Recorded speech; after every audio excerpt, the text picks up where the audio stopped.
Hello everyone, welcome to the exam time. आज मैं discuss करने वाला हूँ कॉल्स इन अरियर। ये है हमारा कंपनी अकाउंट्स का लेक्चर नंबर थर्ड और इसके अंदर मैं वेरियस टॉपिक्स डिस्कस करूंगा, जैसे कि कॉल्स इन अरियर हो गए, कॉल्स इन एडवांस हो गए और भी बहुत सारे टॉपिक्स हैं जो कि मैं डिस्कस करने वाला हूँ।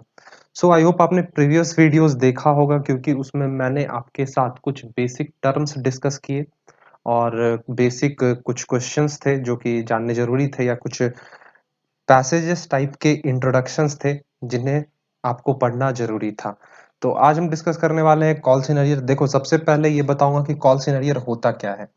सिंपल बताऊं, call in arrear is the amount, ये वैसा अमाउंट है जो कि रिसीव नहीं हुआ है। Call in arrear is the amount not received by the company, जो कि कंपनी के द्वारा अभी तक रिसीव नहीं हुआ अगेंस्ट द कॉल डिमांडेड। इसका ये मतलब है कि जब कंपनी अपने शेयर होल्डर से पैसे मांगती है कि आप अपने नेक्स्ट इंस्टॉलमेंट पे करो, फर्स्ट कॉल पे करो, अलॉटमेंट मनी पे करो या फिर फाइनल कॉल मनी पे करो, उसमें से अगर कोई शेयर होल्डर वो पे नहीं करता है तो हम वो कह सकते हैं वो सिचुएशन है कॉल सिनेरियर का। तो call in arrear is the amount not received by the company against the call demanded. इसमें ये बोला गया है जो हम इंटरेस्ट चार्ज करेंगे कॉल सिनेरियर पे वो 10% से ज्यादा एक्सीड नहीं करना चाहिए। सिंपल बताओ कि ये है राम, इनके पास 500 शेयर्स थे, 500 शेयर्स होल्ड कर रखा है। कंपनी ने इन्हें बोला कि आप अपना अलॉटमेंट का पैसा दे दो, जो अलॉटमेंट वाला इंस्टॉलमेंट है अब ये आप पे कर दो, लेकिन ये पे नहीं कर पाए। कुछ भी रीजन हो सकते हैं अमाउंट पे नहीं करने के, तो हम ये कह सकते हैं कि ये जो हमारा सिचुएशन है कॉल्स इन अरियर का सिचुएशन है। यहाँ पे राम अपने इंस्टॉलमेंट को पे नहीं कर पा रहे हैं, तो हम बोल सकते हैं ये कौन सा सिचुएशन है, कॉल्स इन अरियर का है। तो यहाँ पे मैंने आपके लिए एक छोटा सा एग्जांपल लिया है जिसके थ्रू मैं आपको कॉल्स इन अरियर को समझाने वाला हूँ, और साथ ही साथ कुछ मैं बेसिक एंट्रीज भी बताऊंगा कॉल्स इन अरियर से रिलेटेड। तो देखो, यहाँ क्वेश्चन में सिंपली दे रखा है एक्स लिमिटेड इशू 10,000 शेयर्स। यहाँ पे एक्स लिमिटेड जो है वो 10,000 शेयर्स इशू कर रहे हैं। उसमें एक इन्फॉर्मेशन दिया है राम, जो कि 500 शेयर होल्ड करता है, वो फेल कर गया अलॉटमेंट मनी और फर्स्ट कॉल मनी पे करने में। मतलब राम के पास 500 शेयर्स थे, उसने अलॉटमेंट का पैसा और फर्स्ट कॉल का पैसा पे नहीं किया है। तो ये सिचुएशन है कॉल सिनेरियर का। इसमें हम कैसे ट्रीटमेंट कर रहे होंगे वो हम आगे देखेंगे। सबसे पहले ये बता दूं कि यहाँ पे 3 रुपए एप्लीकेशन पे है, 2 रुपए अलॉटमेंट पे और 5 रुपए फर्स्ट कॉल पे है। ओवरऑल यहाँ पे 10 रुपए का फेस वैल्यू है। तो हम आगे अब डिस्कस करते हैं कि क्या क्या एंट्री इसमें पास हो सकता है। देखो, यहाँ पे ये एक चीज क्लियर है कि ये जो राम है वो फेल कहाँ हो रहा है, अलॉटमेंट के मनी पे और फर्स्ट कॉल मनी पे। तो इससे हम ये बोल सकते हैं कि हमारा फर्स्ट एंट्री जो होगा, मतलब एप्लीकेशन मनी वाला, उस पे कोई भी इफेक्ट नहीं पड़ने वाला है। वो हमारा फर्स्ट एंट्री जो है वो सेम का सेम ही रहेगा जैसे हम पिछले वीडियोस में डिस्कस किया करते थे। तो देखो, सबसे फर्स्ट एंट्री जो यहाँ पे पास होगा, यहाँ पे 10,000 के शेयर्स हैं और एप्लीकेशन मनी है 3 रुपए का। तो फर्स्ट एंट्री जो होगा, bank account debit to share application account 30,000। कैसे? 10,000 के शेयर्स हैं और 3 रुपए एप्लीकेशन पे आने हैं, तो 30,000 यहाँ पे अमाउंट आ जाएगा। अब हम ये जानते हैं कि जो एप्लीकेशन मनी आता है हम उसे शेयर कैपिटल में ट्रांसफर करते हैं। तो शेयर कैपिटल में ट्रांसफर करने के लिए इसका एक बेसिक एंट्री होता है share application account debit to share capital. ठीक है, ये बेसिक जानते हो। अब मेन एंट्री आता है, यहाँ से स्टार्ट होता है थर्ड एंट्री। जब कंपनी को अपना अलॉटमेंट का पैसा या किसी भी इंस्टॉलमेंट का पैसा लेना होता है एप्लीकेशन मनी को छोड़ के, तो कंपनी सबसे पहले ड्यू की एंट्री पास करती है। तो ड्यू की एंट्री पास करने के लिए हमें लिखना होगा share allotment account to share capital. मतलब 10,000 के शेयर्स हैं और अलॉटमेंट पे हमें 2 रुपए के हिसाब से आना है। मतलब ये है कि हमें अलॉटमेंट पे 20,000 रुपए रिसीव करने हैं। तो सबसे पहले हम ड्यू की एंट्री पास कर देंगे share allotment account debit to share capital account 20,000 20,000। अब हमें देखना है कि हमने क्वेश्चन में ऊपर देखा, यहाँ पे मैं लिख देता हूँ कि ये जो राम भाई साहब हैं इन्होंने 500 शेयर्स होल्ड कर रखा है और ये अलॉटमेंट पे फेल कर गए अमाउंट पे करने में। तो कितना अमाउंट ये नहीं पे कर पाए, 500 इंटू टू, 1,000 यहाँ पे कॉल्स इन अरियर हो जाएगा। ठीक है, ये क्लियर समझ गए। तो अब हम इसका एंट्री देख लेते हैं क्या होगा। तो देखो, ये है एंट्री। सबसे पहले देखेंगे बैंक अकाउंट डेबिट हम करेंगे बैंक को, और कॉल्स इन अरियर को हम डेबिट करेंगे, क्योंकि ये हमारे लिए एक्सपेंडिचर की तरह हो गया, लाइबिलिटी भी बोल सकते हैं उनके लिए, लेकिन हमारे लिए एक्सपेंडिचर हो गया कंपनी के लिए। कॉल्स इन अरियर को हम डेबिट कर देंगे। 500 इंटू दो हो गया 1,000। 1,000 लिख दिया। एक्चुअल में हमें 19,000 रिसीव हुए, कितने रिसीव होने थे, 20,000। 1,000 कॉल्स इन अरियर हो गया। तो बाकी के बचे हमें रिसीव हो गए हैं, ठीक है। तो यही बेसिक मेन एंट्री होता है कॉल्स इन अरियर का। अब क्वेश्चन में ये भी क्लियर बोला गया है कि राम जो है वो अलॉटमेंट का पैसा तो पे नहीं ही कर रहा है, साथ ही साथ वो फर्स्ट कॉल का पैसा भी नहीं पे कर रहा है। तो उसके लिए हमें क्या करना होगा, सबसे पहले ये देखेंगे कि हमें फर्स्ट कॉल पे कितना रिसीव होना है। तो उसके लिए हमें ड्यू का एंट्री पास करना होगा। तो share first call account debit to share capital account, 10,000 के शेयर्स हैं, फर्स्ट कॉल का रेट है 5। तो यहाँ पे हमें 50,000 का अमाउंट रिसीव करना है। लेकिन हमने क्या देखा कि राम के पास 500 शेयर्स थे और उसने फर्स्ट कॉल का भी पैसा पे नहीं किया। तो 500 इंटू 5 करेंगे तो आ जाएगा 2500, मतलब ये 2500 क्या है, हमारा कॉल्स इन अरियर है, मतलब ये हमें रिसीव नहीं हुआ। तो इसके लिए हम एंट्री क्या करेंगे, सबसे पहले बैंक को करेंगे डेबिट, मतलब हमें कितना रिसीव हुआ। ये देखो बैंक अकाउंट डेबिट 47,500। कैसे आया, हमें रिसीव होना था 50,000, जिसमें हमें ये पता चल गया कि 2500 कॉल सीनरियर है। तो इतना माइनस कर देंगे तो आ जाएगा 47,500, और ये रहा कॉल सीनरियर 25 से पास कर देंगे और टू शेयर फर्स्ट कॉल। तो ऐसे ही हमें एंट्री पास करना होता है, ऐसे ही हमें ट्रीट करना होता है कॉल सीनरियर को। तो भी मैंने आपके साथ कॉल सीनरियर का बेसिक कंसेप्ट और कुछ जर्नल एंट्रीज डिस्कस किया। आगे बढ़ते हैं दूसरे टॉपिक की तरफ, इसमें जो कि है कॉल्स इन एडवांस। तो देखो अब हम डिस्कस कर लेते हैं calls in advance. Calls in advance है क्या? Calls in advance is the amount received by the company from its allottees against the call not yet made। Simple हम ये कह सकते हैं कि कॉल्स इन एडवांस जो है हमारा वो प्रीपेड है। मतलब इसमें ये बोलने का है कि कॉल्स इन एडवांस एक वैसा अमाउंट है जो कि कंपनी के द्वारा रिसीव किया जाता है। किनके द्वारा? अलॉटीज के द्वारा। अलॉटीज कंपनी को देते हैं against the call not yet made.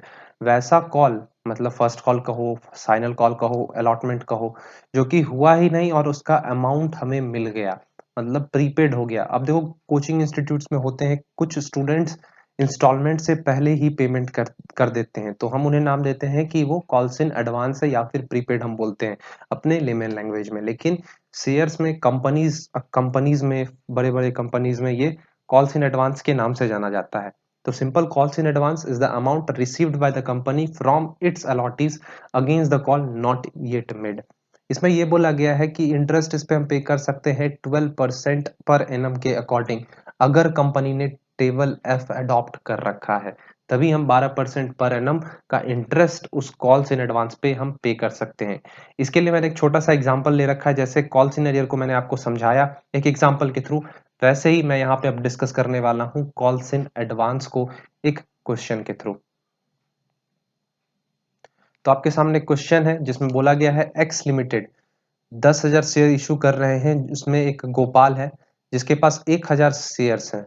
उसने क्या किया, फर्स्ट कॉल का मनी जो है वो अलॉटमेंट पे कर दिया, मतलब जो पैसे यहाँ मिलने थे उसने कहाँ पे कर दिया, अलॉटमेंट पे ही। तो इसके लिए हम क्या ट्रीट करेंगे, सबसे पहले बता दूं एप्लीकेशन पे 4 रुपए, अलॉटमेंट पे 2 रुपए और फर्स्ट कॉल पे 4 रुपए, ओवरऑल देखा जाए तो यहाँ पे 10 रुपए का फेस वैल्यू। ठीक है, आगे हम बढ़ते हैं। देखो सबसे पहले तो एप्लीकेशन का एंट्री वही सेम रहेगा, बैंक अकाउंट से हमारे पास पैसे आएंगे, बैंक अकाउंट को करेंगे हम डेबिट, 40,000 रिसीव कर लेंगे। कैसे?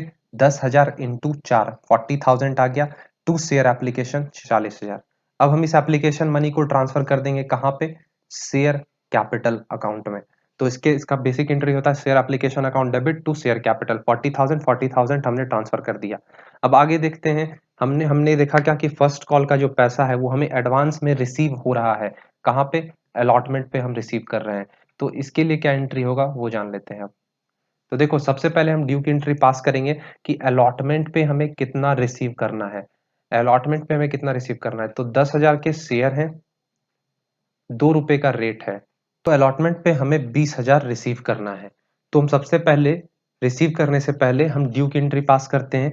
तो share allotment account debit to share capital account 20,000 हम ये बेसिक एंट्री पास कर देंगे। अब हम देखेंगे कि हमें रिसीव कितना हो रहा है। तो इसके लिए बेसिक एंट्री क्या होता है, बैंक अकाउंट को हम करते हैं डेबिट, ठीक है, to share allotment to calls in advance. यहाँ पे आप नया टर्म देख रहे हो, क्या है यहाँ पे नया टर्म, कॉल्स इन एडवांस, ये वाला। ये किस चीज का ट्रीटमेंट है, हमने देखा कि एक गोपाल है, लिखता हूं, जिसके पास कितने शेयर्स हैं, 1,000 शेयर्स हैं, और ये क्या कर रहा है, फर्स्ट कॉल का मनी जो है वो अलॉटमेंट पे कर दे रहा है। तो अलॉटमेंट का रेट कितना है, 4 है, क्वेश्चन में दोबारा देख लो। तो 1000 इंटू 4 मतलब ये 4000 फर्स्ट कॉल का जो रुपया है वो कहाँ पे कर दे रहा है, अलॉटमेंट पे। तो यहाँ पे हम 4000 शो कर देंगे और यहाँ पे 20,000 जो है, ये वाला 20,000, ये 20,000 किस चीज का है, ये हमारा अलॉटमेंट का पैसा है। तो ओवरऑल हमें अलॉटमेंट पे 24,000 रिसीव हो रहा है। इस एक्स्ट्रा 4,000 को हम आगे आने वाले एंट्रीज में एडजस्ट कर देंगे। ठीक है, आगे बढ़ते हैं। नेक्स्ट एंट्री यहाँ पे फर्स्ट कॉल का आएगा। फर्स्ट कॉल को रिसीव करने से पहले हमें ड्यू की एंट्री पास करनी होगी। ड्यू की एंट्री क्या हो जाएगी, share first call account debit to share capital. Rate यहाँ पे 4 दिया हुआ है, 10,000 के शेयर्स हैं, तो 10,000 इंटू 4 कर दिए हम, आ गया हमारा 40,000 डाल दिए। ठीक है, ये ड्यू का एंट्री हो गया। अब यहाँ पे हम देखेंगे बैंक के एंट्री में क्या ट्रीटमेंट हुआ है।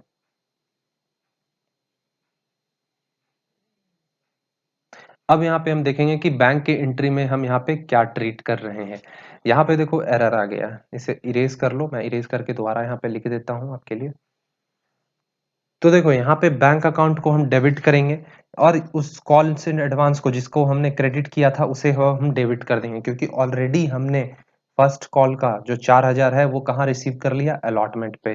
तो एक्चुअल में हमें फर्स्ट कॉल पे अब कितने रिसीव होने हैं, 36,000। तो 36,000 को यहाँ पे हम कर देंगे डेबिट और 4,000 को भी कर देंगे डेबिट। ओवरऑल 40,000 हमें मिल गया, 4,000 हमें पहले मिल गया था। तो ये कुछ ट्रीटमेंट है कॉल्स इन एडवांस और कॉल्स इन अरियर का। ठीक है, सो हमारा नेक्स्ट टॉपिक है यहाँ पे ओवर सब्सक्रिप्शन। क्या होता है ओवर सब्सक्रिप्शन, इसका बेसिक डिटेल मैंने आपको पहले कुछ लेक्चर्स में दे रखा है।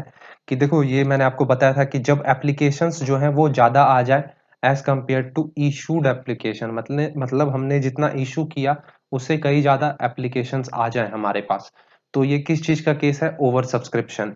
तो यहाँ पे स्टेटमेंट दिया गया है, when the number of shares applied for exceeds the number of share issued, मतलब जितना इशू हुए उससे कहीं ज्यादा हमारे पास शेयर आ गए तो उस शेयर को हम क्या बोलेंगे, ओवर सब्सक्राइब्ड।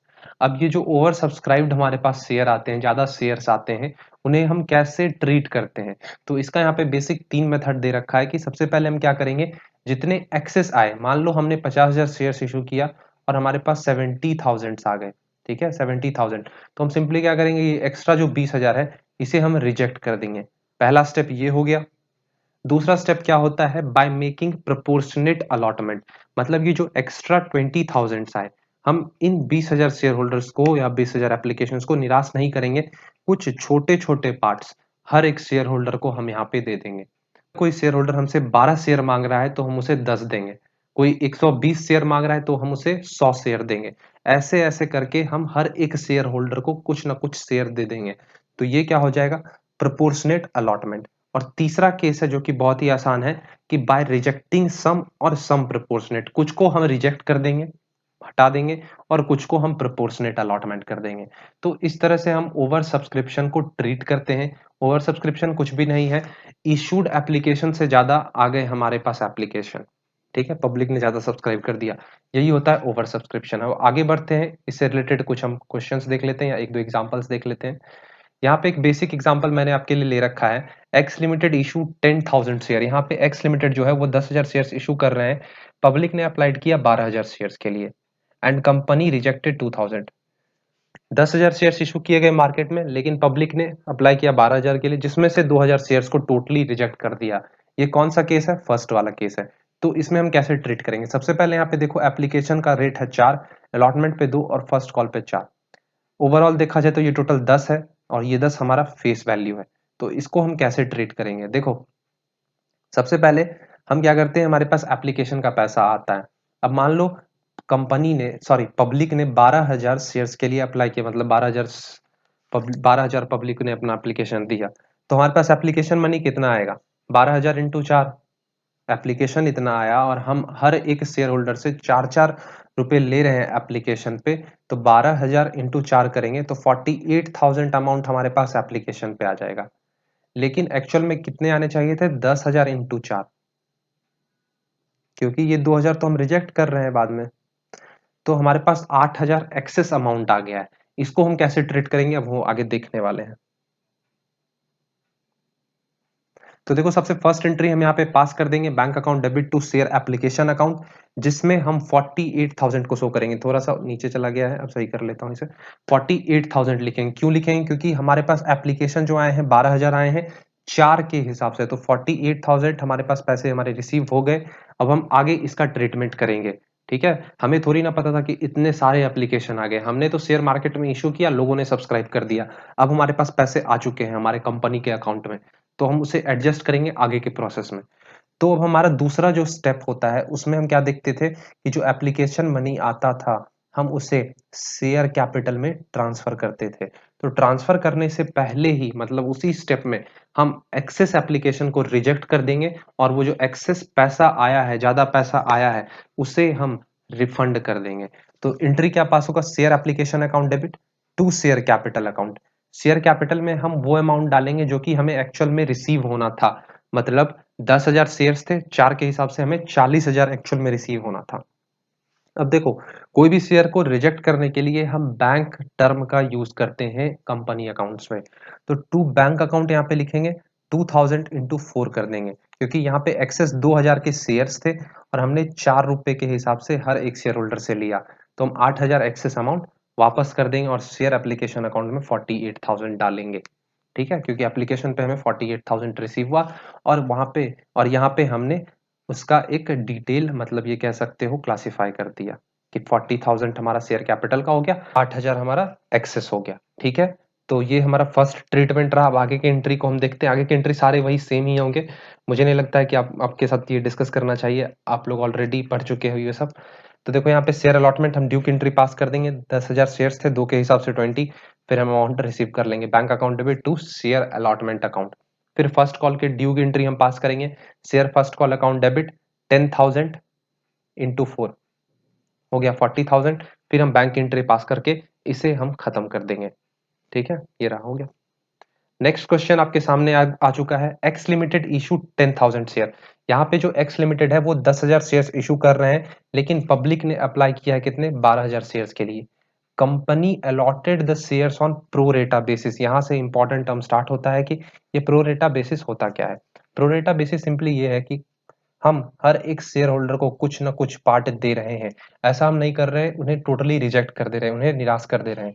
फॉर एग्जाम्पल, अगर मेरे पास 10 बिस्किट्स हैं, ठीक है, और मेरे पास आ गए टोटल 12 बच्चे। अब मैं इन 12 बच्चों को पूरी तरह से बिस्किट नहीं दे सकता हूँ, हर एक स्टूडेंट को एक बिस्किट नहीं दे सकता हूँ, और ना ही मैं इन्हें निराश कर सकता हूँ, मतलब जाने को बोल सकता हूँ। मैं क्या करूंगा, कुछ कुछ पार्ट्स हर एक स्टूडेंट को दे दिया करूंगा। तो ये क्या हो जाएगा? प्रो रेटा बेसिस।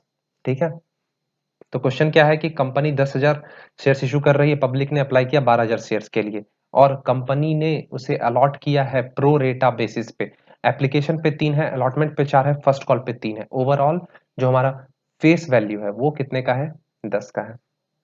ठीक है, समझ गए? ये क्वेश्चन कह रहा है। अब मैं आपको एक चीज और समझा देता हूँ, एक मिनट। ये देखो, यहां से अगर मान लो किसी ने 6 शेयर के लिए अप्लाई किया है, तो हम क्या करेंगे, उसे 5 अलॉट कर देंगे।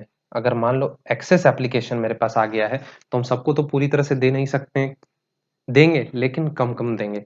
मतलब देना है अगर हमें सबको, तो कुछ छोटे छोटे पार्ट्स में हमें देने होंगे। तो जिसने 6 शेयर के लिए अप्लाई किया हम उसे 5 शेयर अलॉट कर देंगे। मान लो जिसने 12 शेयर के लिए अलॉट किया, हम उन्हें 10 शेयर दे देंगे। ठीक है, किसी ने 120 शेयर के लिए अप्लाई किया है, उसको हम 100 शेयर दे देंगे। किसी ने 1200 शेयर के लिए अप्लाई किया, हम उसे 1000 शेयर अलॉट कर देंगे। वैसे ही जिस किसी ने 12,000 शेयर के लिए अलॉट किया है, उसे हम 10,000 शेयर्स दे देंगे। इतना समझ आया? इस चीज को हम क्या नाम देते हैं? यही होता है हमारा प्रोरेटा, और कुछ भी नहीं है प्रोरेटा कि मतलब कि यहाँ पे प्रोपोर्शनेट अलॉटमेंट कर रहे हैं हर एक शेयर होल्डर के साथ। ठीक है, अब हम आगे बढ़ते हैं। देखो यहाँ पे जो हमारा क्वेश्चन है, इसमें हमें क्या याद रखना है? सबसे पहले आप ये याद रखो कि एप्लीकेशंस कितने क्या है? 10, सॉरी इशू कितने हुए? 10,000, और हमने रिसीव कितना किया है? 12,000 शेयर। ठीक है, तो सबसे पहले जो हमारे पास एप्लीकेशन के पैसे आएंगे वो किस हिसाब से आएंगे? 12,000 इंटू 3। ठीक है, यही रेट है ना एप्लीकेशन का, 3। तो एप्लीकेशन जो आएंगे 12,000 शेयर्स इंटू 3 के हिसाब से। इसके लिए मैं आपको एक टेबल के थ्रू इसको समझा देता हूँ। ये देखो, थोड़ा सा और इधर, ये रहा। अप्लाइड कितना हुआ है 12,000 शेयर के लिए, अलॉट हमें कितना करना है 10,000 शेयर। तो अगर हम प्रो रेटा रेशियो निकाले, पीआर प्रो रेटा रेशियो, प्रो रेटा, ये जो हमारा ये क्या है प्रो रेटा रेशियो, प्रो रेटा रेशियो, ये क्या आएगा हमारा 6:5। कैसे कैसे आएगा, ये 3030 कैंसिल आउट कर दो, आगे सॉल्व कर लो, 2 6 और 2 से 5, तो 6:5 का हमारा प्रो रेटा रेशियो आया। अब हम देख लेते हैं कि जो हमारा एप्लीकेशन मनी है वो कितना रिसीव होगा। 12,000 के शेयर्स के एप्लीकेशन आए, 3 के हिसाब से अगर हम किया करें तो 36,000 अमाउंट हमारे पास आ गए। एक्चुअल में हमें कितना रिसीव होना था, हमने तो बस 10,000 शेयर से इशू किए और एप्लीकेशन का रेट था 3, तो 10,000 इंटू अगर हम 3 करेंगे तो हमें एक्चुअल में 30,000 रिसीव होना था अमाउंट। यहाँ पे रिसीव कितना हो गया 36,000, मतलब हम ये कह सकते हैं 6,000 का एक्सेस अमाउंट हमारे पास आ गया है। अब इस हम 6,000 एक्सेस अमाउंट को कैसे एडजस्ट करते हैं वो अब मैं बताऊंगा। आप ये बताओ टोटल नंबर ऑफ एप्लीकेशंस कितने इशू किए गए 10,000। अलॉटमेंट का रेट बताओ जल्दी से क्वेश्चन को देख के, मुझे तो क्वेश्चन याद है। तो अलॉटमेंट पे हमें 4 के हिसाब से हम पैसे रिसीव करने थे। तो ये जो हमारा एक्सेस पैसा आया है, हमने जो एप्लीकेशन मनी पे एक्सेस पैसा 6,000 का रिसीव किया है, हम क्या करते हैं, कंपनी क्या करती है, उसे टोटली रिफंड नहीं करती है, उसे एडजस्ट करती है नेक्स्ट इंस्टॉलमेंट में। मतलब ये जो हमारे पास 6,000 का एक्सेस अमाउंट है, हम इसे अलॉटमेंट पे एडजस्ट कर देंगे। कैसे करेंगे एडजस्ट, तो अलॉटमेंट पे हमें 40,000 रिसीव होने थे, हमारे पास ऑलरेडी 6,000 आ चुके हैं, हम क्या करेंगे 6,000 इसमें से माइनस कर देंगे। अब हमें शेयर होल्डर से 34,000 रिसीव करना है। ठीक है, तो ऐसे हम एडजस्ट करते हैं। यहां पे देख लो आप, ड्यू एंड अलॉटमेंट, अलॉटमेंट पे ड्यू कितना था 40,000, 10,000 इंटू 4 के हिसाब से, एक्सेस था 6,000 का, तो हम रिसीव कितना करेंगे 34,000 का। ठीक है, अब आगे इसका हम जर्नल एंट्री देख लेते हैं कैसे कैसे से करना है। नहीं समझ आया तो वीडियो को दोबारा एक बार रिवाइंड करके देख लेना, क्लियर हो जाएगा। तो देखो सबसे फर्स्ट एंट्री सेम रहेगा, मतलब सेम क्या, इसमें हम ट्रीट किससे करेंगे 12,000 से, 12,000 इंटू 3, तो 36,000 का अमाउंट हम रिसीव कर रहे होंगे। फिर इस एप्लीकेशन मनी को ट्रांसफर करने से पहले हमें एडजस्ट करना होगा। जब हम रिजेक्ट करते थे तो उसे हम बैंक से ट्रीट करते थे, कैंसिल करते थे। अब हमें इस पैसे को अलॉटमेंट पे एडजस्ट करना है, तो हम सिंपली क्या करेंगे, share application account debit to share allotment to share capital. Share capital में जाएगा 10,000 इंटू 3 के हिसाब से, और ये हमारा पे देखो ये है हमारा सेकेंड एंट्री। एप्लीकेशन मनी को शेयर कैपिटल अकाउंट में ट्रांसफर करने से पहले जो वो हमारे एक्सेस अमाउंट थे 6,000 रुपए के, उसे हम अलॉटमेंट के लिए एडजस्ट कर देंगे। तो सबसे पहले शेयर एप्लीकेशन अकाउंट को करेंगे हम डेबिट, मतलब 36,000 जो ये हमारे पास आया एप्लीकेशन मनी के थ्रू उसे हम कर देंगे डेबिट। फिर यहाँ पे शेयर अलॉटमेंट अकाउंट है 6,000 का, यहाँ पे कर देंगे क्रेडिट, और शेयर कैपिटल में जो एक्चुअल अमाउंट हमें रिसीव होना था हम वो ट्रांसफर कर देंगे। अब ये एक चीज याद रखना, अलॉटमेंट का 6,000 रुपया हमें रिसीव कहाँ पे हो गया, एप्लीकेशन पे ही। ठीक है, अलॉटमेंट का एंट्री पास कर देते हैं। सबसे पहले हमें ये जानना होगा कि अलॉटमेंट पे हमें कितना रिसीव होना है। तो 10,000 के शेयर्स थे, 4 रुपए का रेट था, तो अलॉटमेंट पे हमें 40,000 रुपए रिसीव होने थे। तो हम सबसे पहले ड्यू का एंट्री पास कर देंगे, share allotment account debit to share capital account 40,000 से लिख देंगे। फिर bank account debit to share allotment, क्यों यहाँ पे 34,000 हमने ले रखा है, क्योंकि ऑलरेडी हम 6,000 रिसीव कर चुके हैं, ऊपर एक्सेस जो हमारे पास आ गया था उसे हमने एडजस्ट कर दिया अलॉटमेंट मनी पे। और लास्ट जो है हमारा शेयर फर्स्ट कॉल, वो सेम एंट्री होगा जैसे हम करते आए हैं। Share first call account debit to share capital, 10,000 के शेयर्स थे, 3 के हिसाब से हम मल्टीप्लाई कर देंगे, आ जाएगा 30,000। फिर फाइनली हम बैंक की एंट्री पास कर देंगे, bank account debit to share first call. I hope आपको इतना क्लियर हो गया होगा। तो ये क्या था हमारा ओवर सब्सक्रिप्शन। अब देखो एक केस इसमें और होता है कि हम प्रोपोर्शनेट अलॉटमेंट करते हैं, वो कुछ इंपॉर्टेंट नहीं है, आप चाहो तो स्किप कर सकते हो। हम इस वीडियो को यहीं एंड करेंगे, मिलेंगे अगले वीडियो में, तब तक के लिए थैंक यू और बाय।